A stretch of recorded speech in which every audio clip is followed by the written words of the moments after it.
हेलो इसी ख्याल वका जमा यो कपन पकार है कपन कपन कपन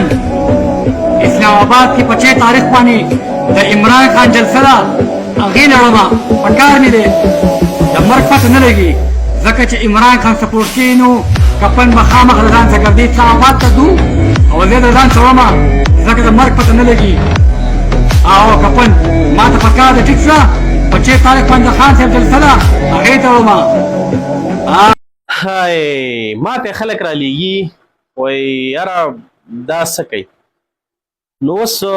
دته مونږ څه وایو خو صرف دا پګړی په سر ده او دغه پګړی مونږ وایو چې دا څوک پیدا شي د دیو څوک رشته داري یا د دیو څوک داسې مشري چې صرف دونه وکړي چې د ده نه دا پګړی کوزه کړي او ورته ووایي چې یاره ته چې دا کومې ډرامې کوې او کوم فلمونه جوړی نو دا شی مه کوه دا فلمونه او دا ډرامې دا مه جوړوه دا اوس پته نه لګي چې دا اوس کوم فلم کتلی دی یا یې کومه ډرامه کتلې ده چې یاره ماله کفن پکار دی های های کفن ماله وی پکار دی تاله افسوس پکار دی تاله کفن نه دی پکار تاله ستا په مرګ هم افسوس پکار دی چې هغه ستا والده چې د هغې به خلکو ته سبقونه ښودل د دین کار به خلکو ته ښودو هغې دنیا شاګردانې دي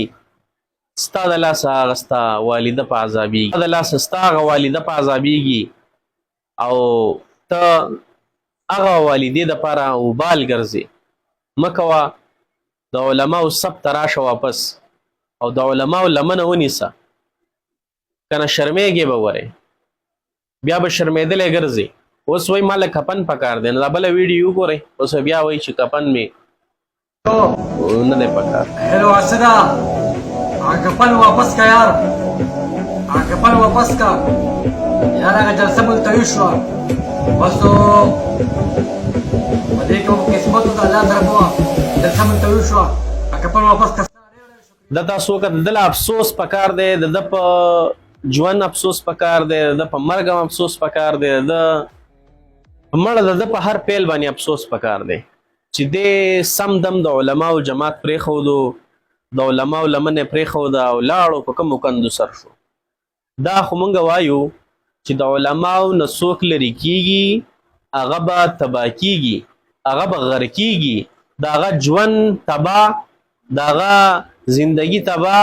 د هغه هر عمل تباه او برباد چې څوک د علماو سره بغض ساتي څوک د علماو د جماعت نه لرې کېږي څوک د علماو مخالف ودرېږي د هغه ژوند تباه د هغه زندگی تباه د هغه وخت ضایع